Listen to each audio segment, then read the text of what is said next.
everybody. I'm Kathy Bashanko, and this is Sunday Story Hour. And today we're going to be talking to my friend Kelly Ruby Hanson. And I think you guys are going to be really excited with her human design story. Kelly and I met just over, 2.5 years ago, we said? Is that what we figured out? We met at the International Human Design Conference in Colorado, which is where she lives, in 2020. Right? 2021. Okay, 2021.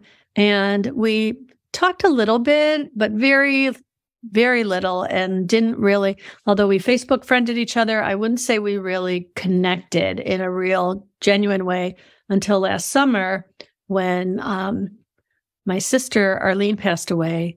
And maybe a month or two afterwards at the most, Kelly was looking for people who would be willing to talk about the death of a loved one from the lens of human design.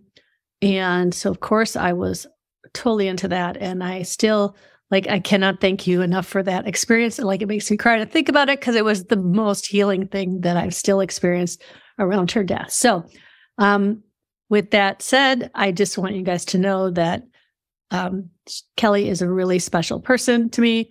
And I hope that you guys enjoy her story. I haven't heard probably all of it. So, because we tend to just get into whatever we're talking about. So I want to start out by saying thank you for doing this. And I need to give you something to respond to. I've just been babbling, but I'm wondering if you would want to tell us how you were introduced to human design. Yeah, I can do that. And thanks for thinking of me and having me come on. This is great. I love what you're doing. So how I was introduced to human design. Well, I met Robin Wynn in our authors group. And before that, I didn't know anything about human design. And I signed up for her weather reports. And I remember I would get this information, and I remember looking at it and being like, oh yeah, this is cool. That's a lot of information that I don't understand. Blankly looking at a chart, being overwhelmed by the potential, because of my analytical mind, I could see the potential of everything that was there, even though I didn't know the information. So I did a session with her where she went over my chart, and it really, what she was saying, what she was seeing really resonated with me. It really validated my lived experience, and it confirmed a lot of things. So it's not like in that first brush with human design that I learned shocking things that I didn't know about myself at that point. I think the more I've gotten into human design, the more it's pushed on learning things that I didn't know about myself. But in the beginning, it was really confirming. So that was my first experience. And then as soon as I started training with Robin, I immediately signed up for the human design conference that Kathy was talking about that we met.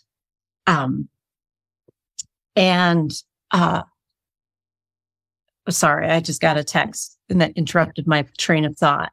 So Kathy and I met at that human design conference, and I remember really being overwhelmed by all the information. But the way I tend to learn is I will just dive in and just immerse myself in the information. And even though I didn't know, it was I knew information, I knew the words that were coming out, but I didn't have a full understanding. I felt like the more I spent time in that language and in that environment with people who did have a good understanding, the better I would be. So, and it did work out. So it was great because I started learning about human design. I got to meet a lot of great people, and then now here I am. Great. I'm trying to, do things on the fly here. And I thought, I need to drop her chart in the chat for you. And of course, the way I thought it was going to work isn't really working. So let me just finish doing this. But I did want to clarify, you were saying that you had, no, that's not going to work. So you were saying that you had met Robin Wynn, which for those who don't know, Robin Wynn is a best-selling human design author of now 4 books, right? I think at the time she maybe had, I'm not sure that one she was working on her profile book when you met her, The Lines of the Profile. Yeah. Well, I think, yeah. I don't remember at the time, but she had at least 1 book. Yeah. And I wrote my book. You can see back there, Death Doula. Yeah, that's what I was going to say and Kelly was writing her book, about it's called Death Doula. End of life. Yeah. Death Doula, tools and techniques for end of life support. Right. Okay. So, so very different worlds that you were coming from, right? Uh-huh. And so, and what's really interesting it's all very interesting. It's been really cool to see how you are now integrating your human design knowledge, and you've done some really intensive trainings with Robin, I know, and to see how you're using that in what you're doing now. And that's what I really love to hear more about. Yeah, it was interesting because at that first conference, I think it was Kim Gould did a presentation on like transits. I think she was doing it around the time that the United States was formed as a country. And although I didn't fully understand what was coming through, what she was presenting, I had this like response. Like I was like, somehow this is important. Like I just had this feeling, like that gut feeling that somehow I would be able to use this.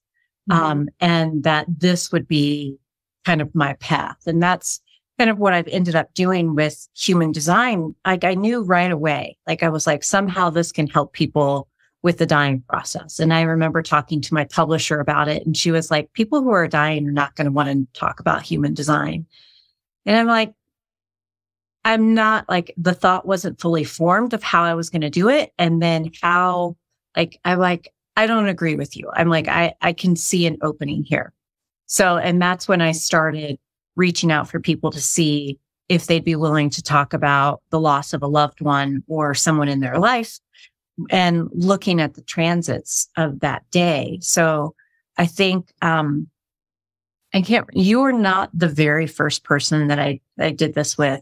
But you were early on. And like, so I went in like fully because I have a lot of trauma training and a lot of death and grief training and coaching training. So like I was prepared, but I also was walking into the unknown of like, I don't exactly know what I'm going to meet here, how people are going to respond, what we're going to get into, if this is going to be a problem, and leave people in a bad place.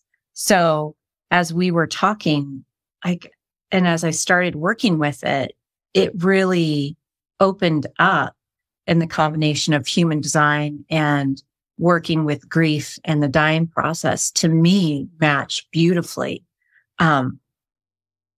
So, and in that, I remember actually the first time, like I had the opportunity to do this, to blend the two was when, my friend Mike came to town from Wisconsin. He drove all the way from Wisconsin to Colorado overnight because his dad died. And he went up and spent time in the mountains with his family. And he stayed with us afterwards when he was on the way to go back home. And we were standing in my kitchen and we were talking about his loss. And then I just had the thought, I'm like, so what time did your dad die? And I started pulling up the transits for that. And as we were talking about this, I started exploring the themes of the gates that were activated during that time period. And we started really digging into it. And it was amazing how it cracked open the conversation and how he got such a sense of peace and comfort because he wasn't able to be present physically when his dad passed away.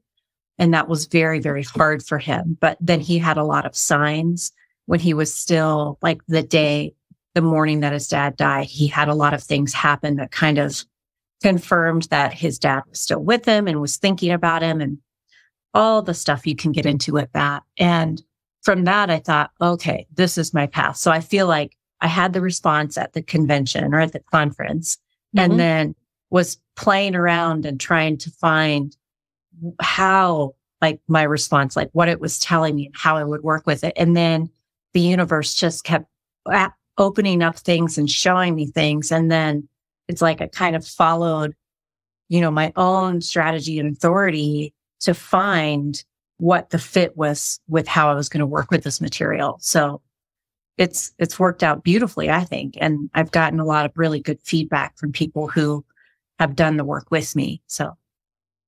Okay. I'm sorry if I seemed a little distracted. I just noticed that no one's watching yet, which seems odd. So I pinned the post. So it's now at the top of the group. So it should be easier for people to find if they can't find it. And if anybody has missed the first, however, what have we been on here? Like 12, 13 minutes, they can watch that back in the replay when it posts afterwards.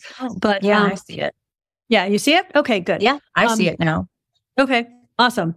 So, okay, so it's interesting. Now, I'm curious, because originally you said something about you spoke to someone about helping people who are dying with the human design process. And I know that with me, you helped me with the processing of my sister's death through the lens of the transits. But are you also doing stuff where you're using human design to actually help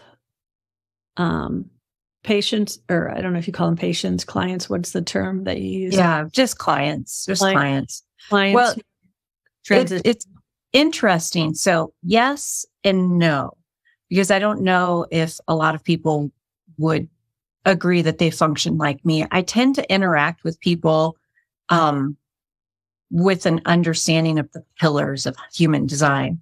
Like although I may not know a person's type, I still interact with them. Like I'll test things out. Like I'll do something where I make sure that I'm really seeing them, or I'm inviting them, or, I'm letting them initiate. I kind of do that conversationally to try to get a feel for what type they might be. And an example I can use of this, which kind of pulls away from the question you asked, is in one of my trauma trainings, we have to break out into triads. So there'll be three of us, because it's on a Zoom call, and three of us will break out into a separate room, and we have to act as the practitioner and the client. And I remember one time it was my turn to be the practitioner with these two women.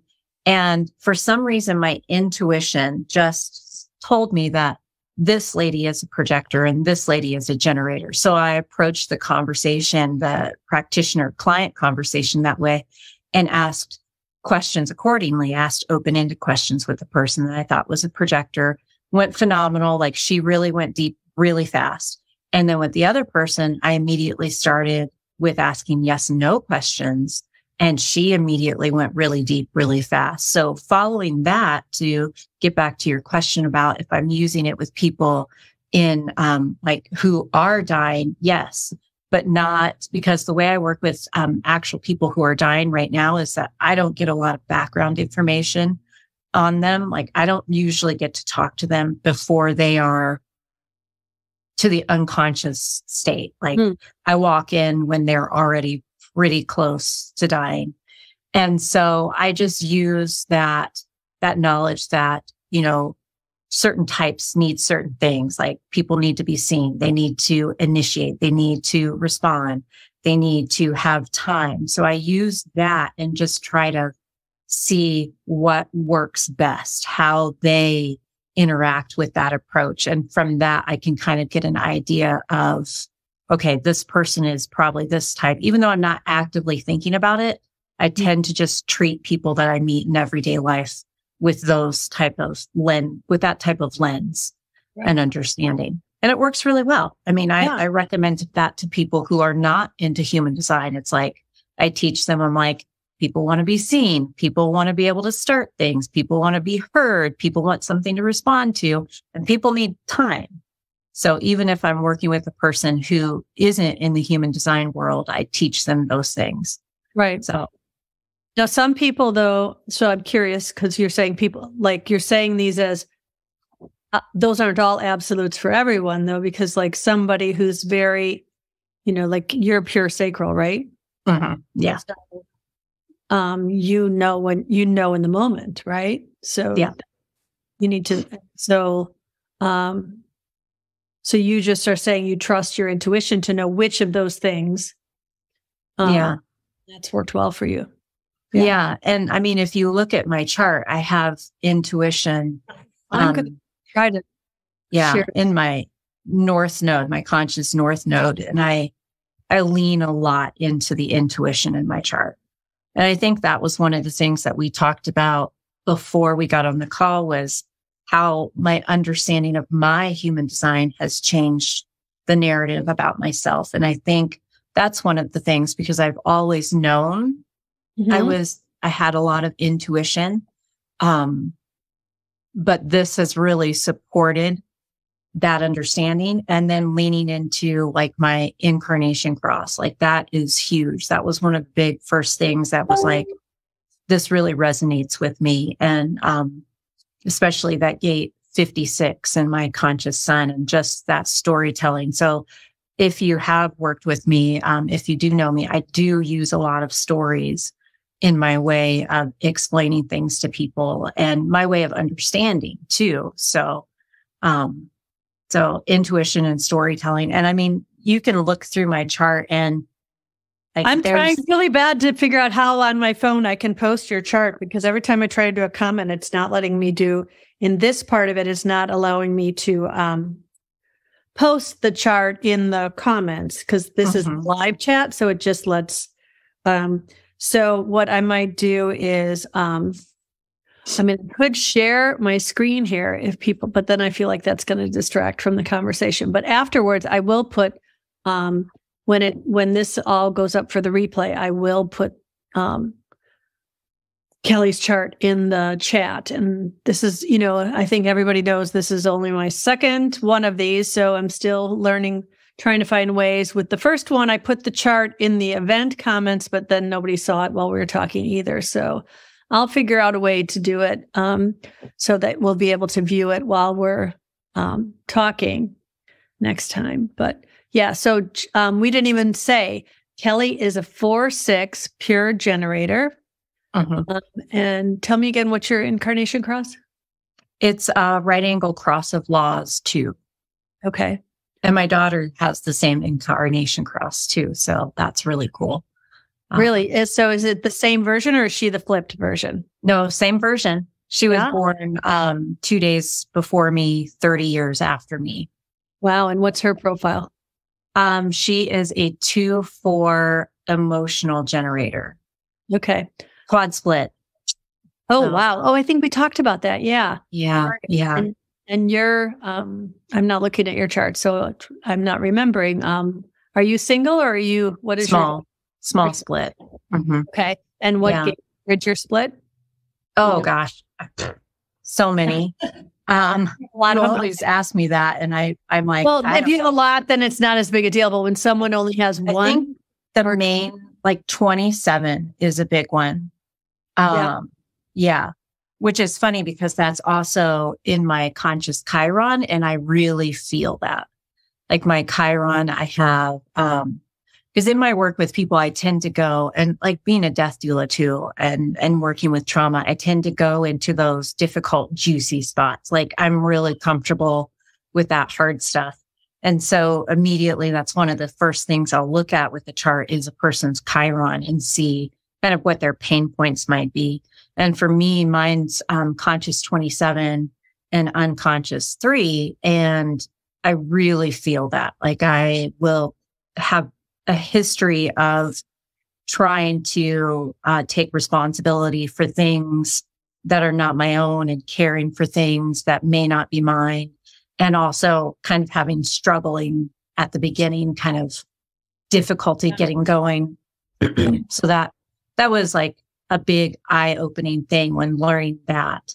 And then another thing that was as I was learning my chart, and like charts of my family and all the information that was there, I carry gate 51 in my, I'm a conscious south node. And like, I really felt that because I had a lot of experiences in my early life that were shocking. And So I had to, like, I had lived that and I knew that. But I had to almost process it again. Every time I do a trauma training or something like it, you have to work on your own stuff again. And even with human design, it makes me work on my own stuff. And it seems like it's like, I'll think, oh, I know this information. And then I'll look at a gate a different way. And I'm like, oh, I got to work on this again. And so with the 51, learning about that, that was kind of hard. And then seeing that both of my children carry 51, and I was kind of like, oh my God, what does this mean for them? But then also kind of bringing in my death doula training of neutrality and being neutral with the themes and the words behind a gate, and really seeing that, you know, if I don't attach all these big meanings to where they carry their gates, and also don't like predestine them to experiences and allow them to live it their own way, and see how it comes up with an understanding of, wow, they have this shock and this initiation in their chart, and what could that mean for them? So I have gate 51 as my unconscious. And so the way I've learned it is when we master the gates of Saturn, we get the gifts of our Jupiter, right? Yeah. So I was like, oh, my gifts are going to be this shocking. Okay, but I've really learned through the lens of quantum human design to see the more elevated, and Gene Keys too gives you the city of everything. And so I really see Gate 51 as this initiating energy that can be shocking and jolting, but not every shock is bad, right? Not every shock is something we want to avoid. You know, we get this idea from, remember, Rob wrote all this stuff to just kind of grab us by the shoulders and shake us real hard. But the energy has all these different layers to it. And I really have seen how, and there was a little bit of fear there because, okay, so my Jupiter gates are 21 and 51, and I just came through my second Saturn return. And then now this past spring has been my fifth Jupiter return. That happens every 12 years. So I'm like, okay, now I've got that Saturn, and I really feel like this second Saturn return, it just hit me over the head. I was like, you know, almost, I mean, there are people who, I'm sure I had some conversations with you where I was really in this place of like, oh, you know, the bitterness and all that stuff. But my Saturn gates are both gate 13, which are all about what's the narrative, what's the story I'm telling about myself and about my life, right? And it's funny because I really realized how much these Sunday story hours fit into my conscious moon, and my Saturn gates are all about not just telling a better story about who I am, but empowering others to do the same. So this just really feels correct. And then as I'm doing this, I'm getting the gifts of Jupiter, which 21 is all about managing resources, and 51 is initiating energy. So this just all feels like it is all really connected. And, you know, 51 is this beautiful energy that connects to gate 25. 51 comes off of the will center, for those of you who don't know, and it connects to the identity center. And it's how do our resources connect with who we are?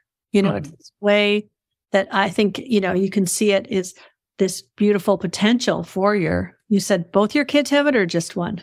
Yeah, both my kids have it. The funny thing is that what I am finding, and it makes sense to me that you carry it too, a lot of the people that I have close connections with have 51 somewhere in their chart. Like my husband has it in Chiron. My sister, I think my brother-in-law has it in Chiron. My sister has it somewhere. My kids both have it. You have it. And like a lot of my really close friendships, they carry it somewhere. And it's almost like you don't have to have 51 to like connect with me, but it seems like the connection is almost faster. Like it's something about like words like we just want to get things going. We're a little shocking in some ways. We want to get things started and just go really deep, really fast. So it's interesting for me to look through my relationships in that human design lens and see, okay, this is, you know, something that's almost a level of comfort for me. Right. I've had my your chart up on my phone, so I just wanted to look to make sure if anybody has questions, you put them in the chat, and I will look from time to time and see. But so I do want to talk. I want to keep talking about what you do with this as it feels appropriate. But one of the things that I would love to dive into with you a little bit I didn't even think of this till now, is you're a 4/6 and I'm a 6/2. And so we both have that 6-line energy, but I'm curious how you understand it being different to be a 6-line body versus as a 6-line personality. Because that's something I'm still feeling into. I know we're meant to be grounded in our design, to really know that this is who we came here to be, that grounded energy of the red gates, so that we can fully emphasize. So for me, I'm meant to be grounded in my natural talent, hermitness, the knowing that I need to go inward for people to draw out what's correct in a way that helps me to really shine as the role model I'm meant to be. But you're meant to be grounded in your role modelness and then bring it to your network. And I'm curious how that has played out for you. Well, it's interesting because I almost feel like that my 6 is just the quiet water that I swim in. It's there, but I don't think about it. And if I'm thinking about it, if I push it forward too much, then it tends to go wrong. So it's not something that I feel like it's an energy that you almost bring forward that people they just feel it about you if you're really living into it. I know, if I'm being really pushy and trying to be an authority on something, people will be like, yeah, no, she's not for me. But if I'm just talking from my heart and sharing my gifts, then people will automatically see me as a role model. They just will naturally gravitate towards that. So it's an energy, it's in how I embody it and work with it. So if it's almost like if I'm consciously thinking of it, the results aren't as good. And the relationship I have with it isn't as good, versus if I just relax and let it be. And so we talked about, right? Yeah. I'm 45. So and I feel like, cause I have a little bit of a different thought process with that 6 and the triphasic thing too. I think we go through that whole triphasic experience when we're doing something new. So even later in life, if you were to start doing meditation teaching, there's still that same triphasic process to it. Cause I spent 20 years working in healthcare and in surgery, and how it was kind of triphasic too, because we were taught that you see one, do one, teach one as far as surgery. So you would get a chance to watch one, and then you had to actually do the surgery. And then after doing one, you were teaching one. And so I kind of equate that to that 6-line and triphasic thing too. So when I'm learning something, I watch it, I watch how other people work with human design. And then I have to get in there and I have to do it, because immediately when I started learning human design, I started asking people, I'm like, are you willing to work with me? Are you willing to play with me and talk to me about this kind of stuff? Because I actually had to do it. And then on certain aspects of human design, now I'm in the teaching phase. So that's really interesting that you brought that up, because when I was teaching, I was just teaching a class on something. We were talking about the lines of the profile, and one of the students, I guess, is for lack of a better word, that just feels, I don't like the separation of levels, but one of the participants was a 6/2, and he's actually trained as a doctor. And we were talking about, I think actually his wife brought up how she felt that related to the 6th line. And so just to have two people bring that up, so close to time. And I don't think anyone's ever brought that. It always feels like when things that, there's no coincidences. So I feel like I'm supposed to pay attention to that idea. It makes a lot of sense though, too. I've always seen the elements of all three parts of the sixth line in each part, because, even as a kid, people tended to look to me like for some kind of guidance and answers. And on the roof, even though I was trying to just take it all in and watch, everybody's always kind of watching me well, what would Kathy do, type of thing. So that makes sense. And it's a great way to put it. And I love the analogies in that. So what would you say was the most surprising thing you learned about yourself through human design? Surprising thing. Or something that just really has, I know that wasn't a question I asked you before. So there's your surprise. I'm just going to ask you now.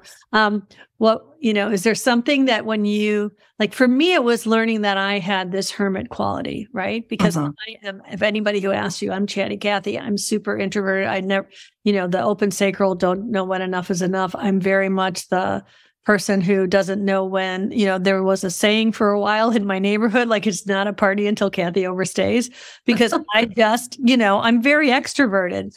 But the hermit part is real. And now that I've really started to understand the importance of me going within to really find what's truly me and not me trying to please or resonate with other people, that's been the key to me being authentic.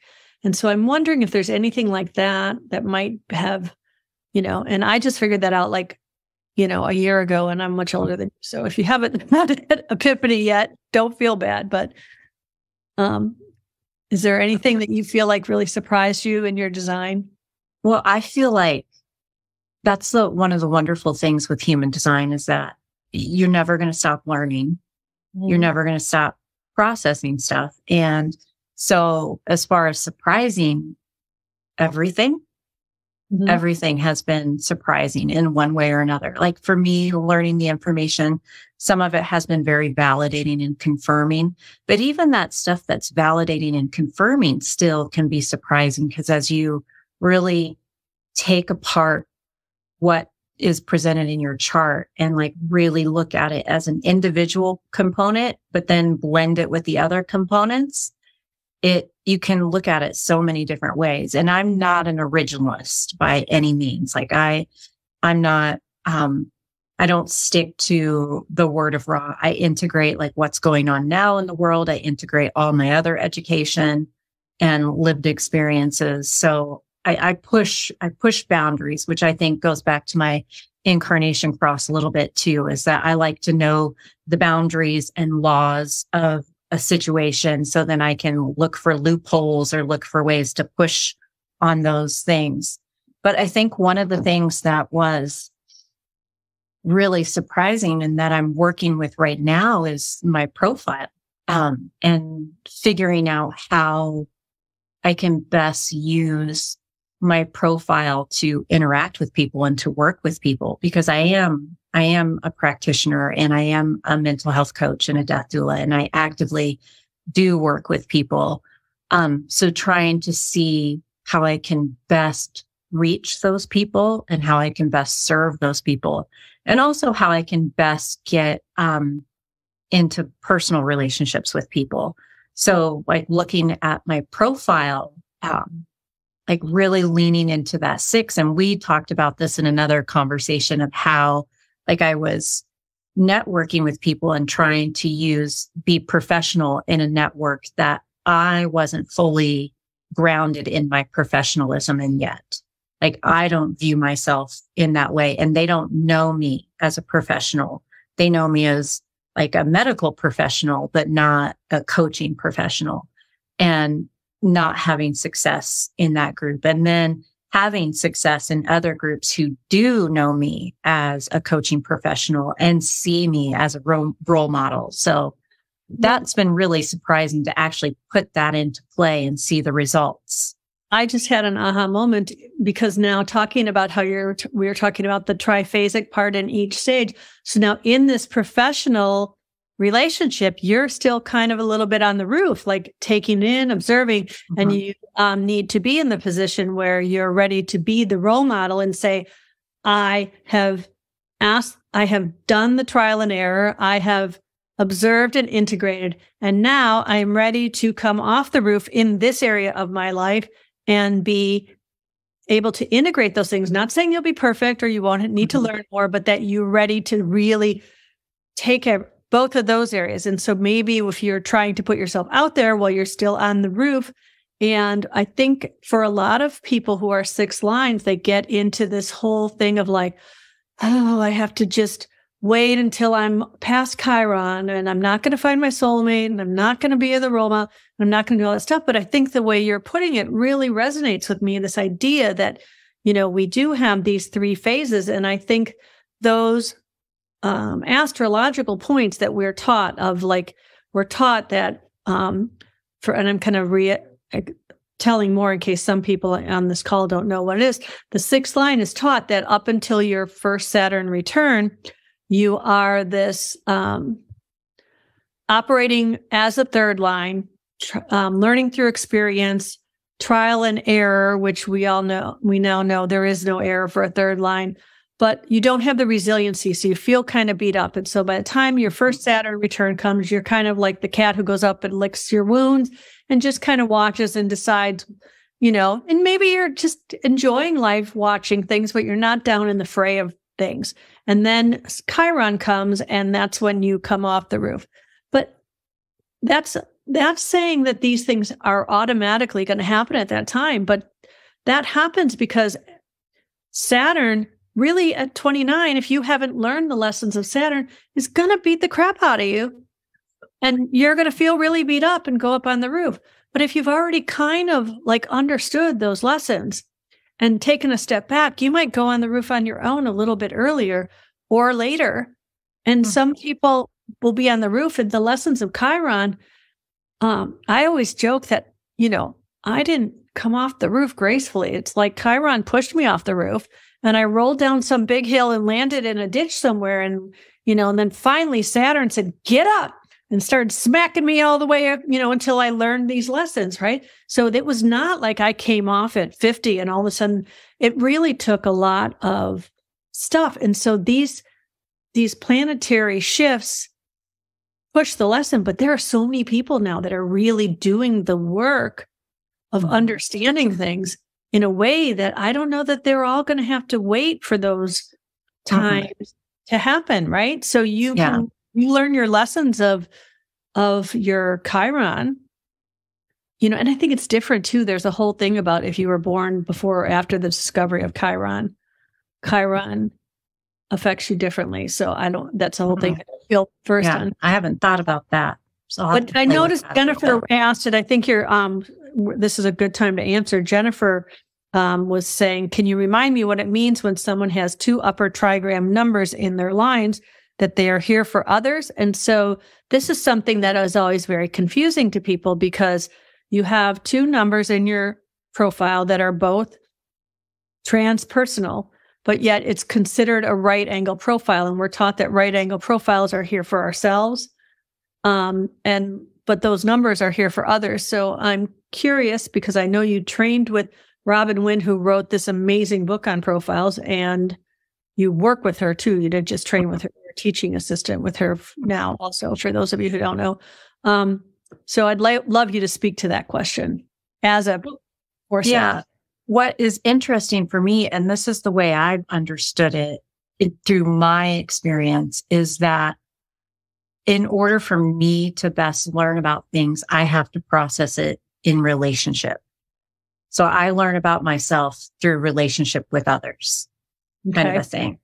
And it makes total sense. So I am here like focusing on my personal learning, but I do it in connection. And I also learn about myself through other people's relational experiences. So it's very, I don't know. And I think, I don't want to say it's muddy, but it's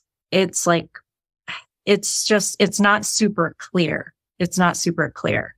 But yeah, I really feel like some of my greatest understanding comes through really thinking about like the impact I've had in relationship with people and like the growth I've gotten through what I've learned in relationship. It pushes me personally. When I think about my relationship with my, let me think of what good example would be. Like even with my mother, thinking about all the things that we went through, and it was like all external, but then I was able to really go in and learn a lot about myself through the interactions I had with her. What's your mom's profile? Do you know? I don't know. I don't have her birth information. And she died 10 years ago on 31st. So coming up. And she's a big, she was a big push into becoming a death doula and pursuing like kind of the combination of human design and death doula work, because it's, you know, when you lose somebody, it's complicated. A lot of complicated things come up. And so, and once again, like saying I learned through relationship. And so I take that experience of losing my mom and really look at what was going on, but then learn and improve myself. So it's an interesting approach. I think one of the other things about human design and being a human design practitioner is that you really have to kind of take a step back from your own understanding of yourself, because you have to be open to understanding and interpreting other people's, like the way they function within their design. So like, I know how I function. I know that like I learn this way, like I'm here to learn personal things but I do it through connection. And then with people who are here, like one of the things I'm grappling with recently is that fixed fate and trying to like really understand that. And it's like, how do they learn about themselves? Like, and what's their path? So that's an interesting side track. The 4-1, the juxtaposition crosses. Yeah. But I think it's interesting how we use this information, how we can use this information and really see how we interact with the people in the world, how we interact with ourselves and how we interact with others and our experiences. Because that's the one thing that I do is with the transits and the work that I do is I bring people into the experience of losing someone and we interact with it in now, but we talk about what happened then. Right. So. And that's what was, when going back to what I said in the beginning of last summer, my oldest sister, who is 15 years older than I am, she stopped aging. She's infinite now. And she passed away and I was not able to be there, but I had felt that she had come and said goodbye to me. But yet then other people had said they were present with her and they felt that she was still there when they were with her. And I remember that had caused a lot of confusion for me because I had just felt, well, can I trust what I felt? Because I felt she was gone. And then several days later, my niece, my other sister, had felt her presence in the room still. And just the way you were able to talk to me about all of that through the lens of the transits and different things, and just this infiniteness of her spirit being able to do what, I don't know if it was even necessarily a human design element that you shared that gave me so much comfort, but it really taught me that, it really showed me that she was able to say goodbye to each person in the way they needed the goodbyes. And that was really beautiful. And you did use the chart, which for me was very helpful. And I think it's a beautiful gift. And I'm wondering if anybody has approached you about learning how to do that. Is that something that you're starting to show other people how to do, or? Yeah, I have been approached about that. And I am trying to figure out how you would teach someone to do what I've been doing. because it is following a lot of intuition and like looking at it from like thinking about the people who have talked to me about it or asked about it. And I'm like, okay, so it's all about bringing the gifts that you already have.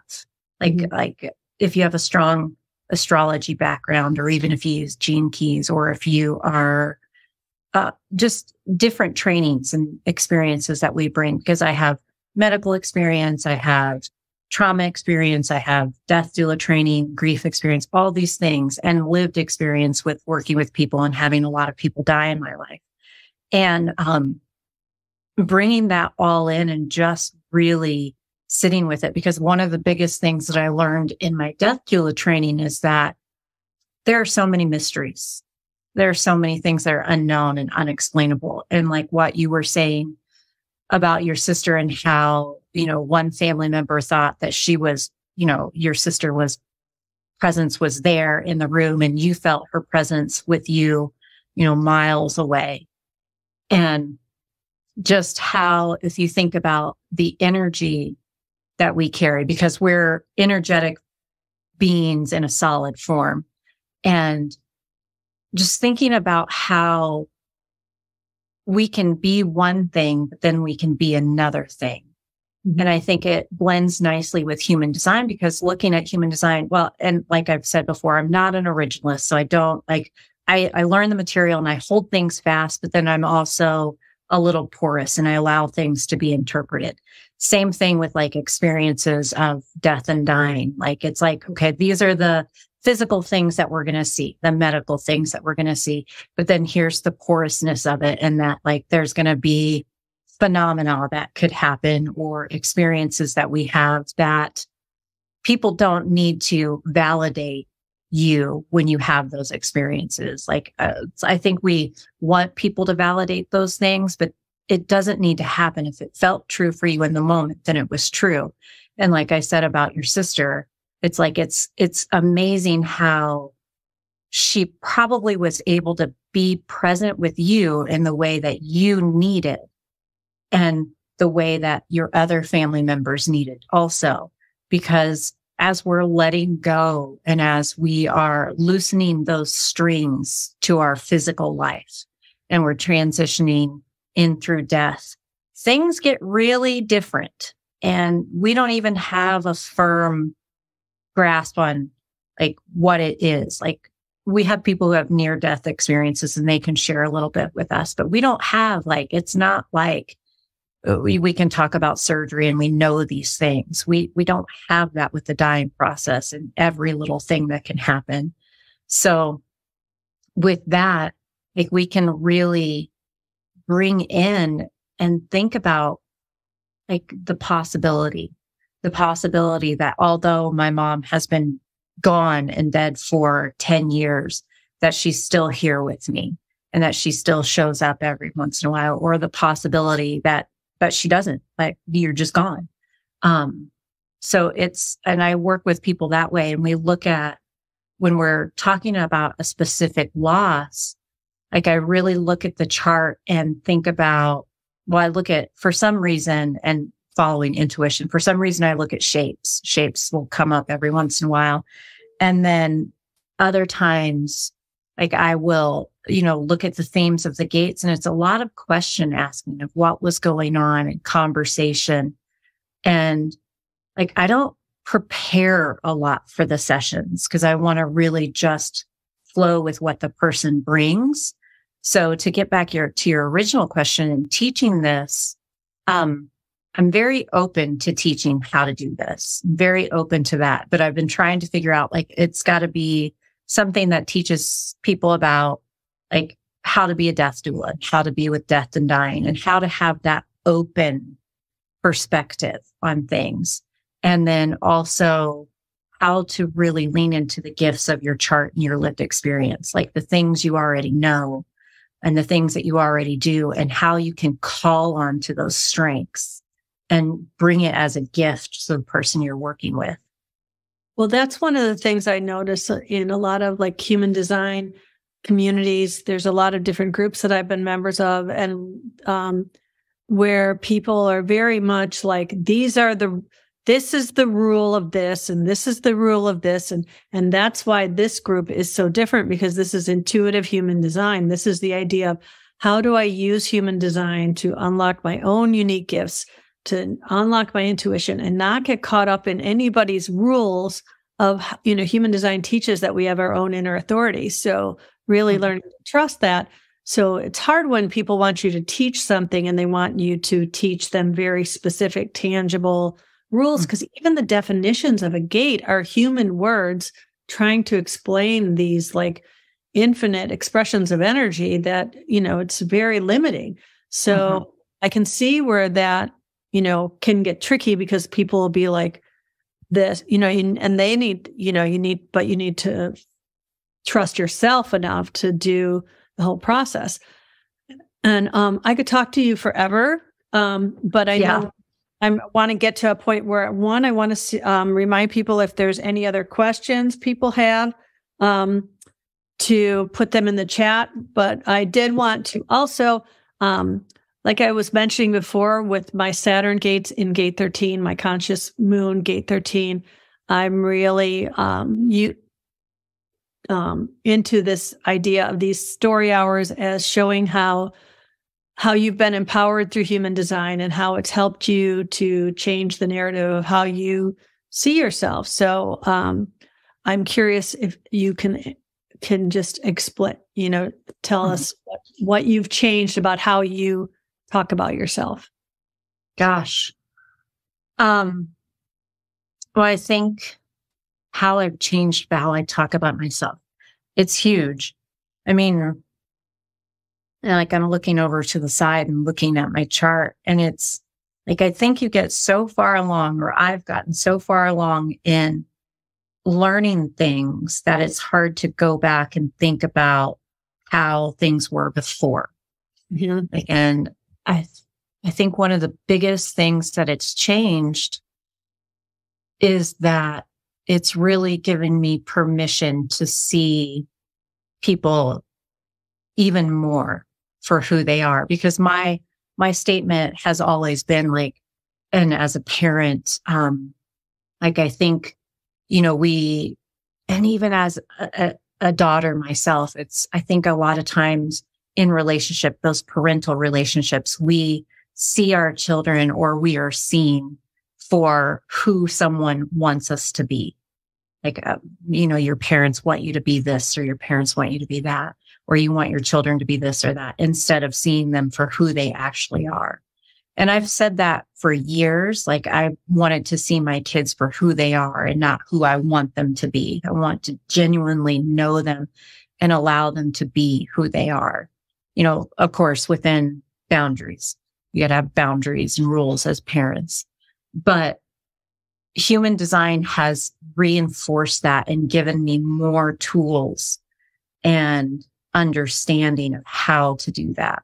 Like because with learning human design, like I learned right away that the way we were parenting our son, who's a projector, an emotional projector, was right according to how we should have been parenting him. It was right in line with his authority and his type and strategy and all these things. It's worked out really, really well. And then I think like learning that about my daughter, seeing that she's a quad split, she's an emotional, there's so much understanding, and it just gives you space. It has given me space to be with people in that way that I say I want to be with them. Like I want to see them for who they are, not who I want them to be.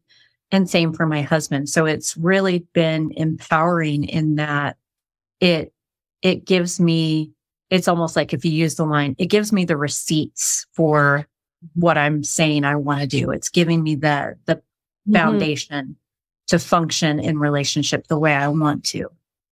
And even if I don't know a person's human design, I still play with it. I still interact with people and allow them these things and kind of intuitively follow them and see this feels right. Now, it could be their conditioning that's showing up and responding to things, but I still will follow it and explore, that kind of a situation. And as you've seen that you are correct in more and more of these ways, I would imagine is this this is getting you to trust your intuition and instincts about people more and more. Is that? Mm-hmm. Yeah. Oh, yeah. I mean, I was always the intuition. Like I said, I carry it in two places. I carry it in my conscious moon and my conscious north node. So it's really big with me. And I had people in the past, because it was something that was really useful when I worked in surgery. And I've had some people in the past, like, tell me I was crazy, or that's weird, or how would I know those things? And now really being able to lean into it. And like, I still don't like put it in people's faces. It's falling into that, that 6 line, that 4-6, that quietness with it. I'm like sometimes people don't want to accept it. And I'm like, well, that's telling me something too. If they're like, that's not true. You can learn from people's acceptance, or they're pushing away from something. There's a lesson to be learned in every response you get from a person.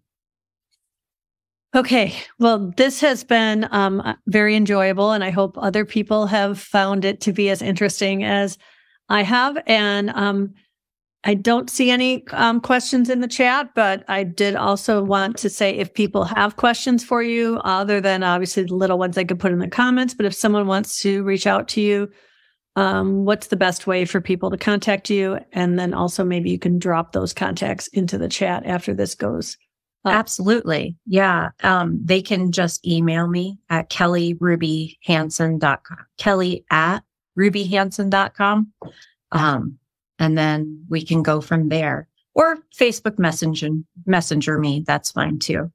Okay. But that's the easiest way to reach out. And I do the grief work, which is very fulfilling. Like, I think it's my most sacred thing that I do with people, which is the human design, talking about a specific death date, and really going in and getting to know the person who's died. And like, the interesting thing is that I've done a lot of this work too with people who have no clue about human design, and they still get a lot out of it. Like, you don't have to know human design. You don't have to want to know human design to like know that you need someone to help you in your grief.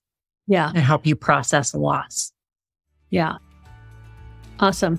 Okay. Well, thank you so much. And like I said, I didn't see any more questions. So I just want to thank you for your time. And I hope everybody enjoyed it as much as I did. So it's always fun to talk to you. Yep. All right. Thanks.